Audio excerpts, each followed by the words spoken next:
نبدأ بالصلاة على رسولنا الكريم محمد صلى الله عليه وسلم، فصلوا على خير البشر.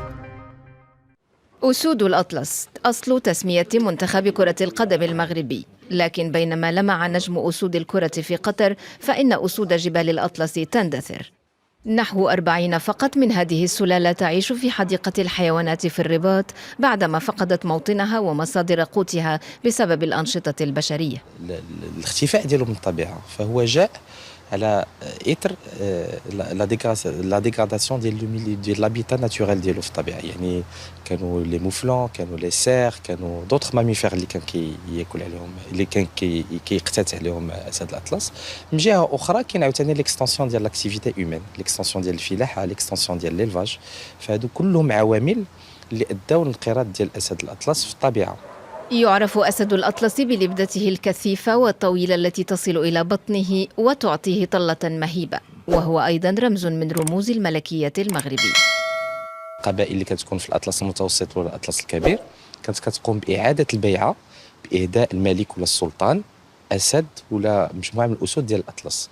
هذا اللي خلى بأن القصر الملكي منذ قديم الزمان كانوا فيه أسود ديال الأطلس. هذه الهدايا شكلت نواة الحديقة التي تضم اليوم أسودا أعمارها بين 18 شهرا و17 عاما، وأوزانها تصل إلى 300 كيلوغرام. حديقة الحيوانات بالرباط هي تتحافظ على آخر مجموعة من هذه الفصيلة اللي اندثرت في الطبيعة، واللي هي تبارك الله وصلت لواحد العدد كبير يوصل 40 أسد الأطلس. احنا من ناحيه ديال المحافظه هناك استراتيجيه للمحافظه عليها، وكذلك كاين هناك تعاون مع المنظمات والمؤسسات العالميه.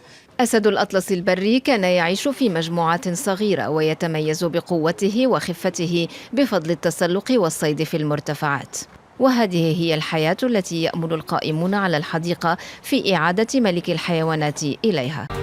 السلام عليكم. لا تنسوا الاعجاب بالفيديو والاشتراك في القناة تشجيعا لنا لنستمر بنشر المزيد إن شاء الله.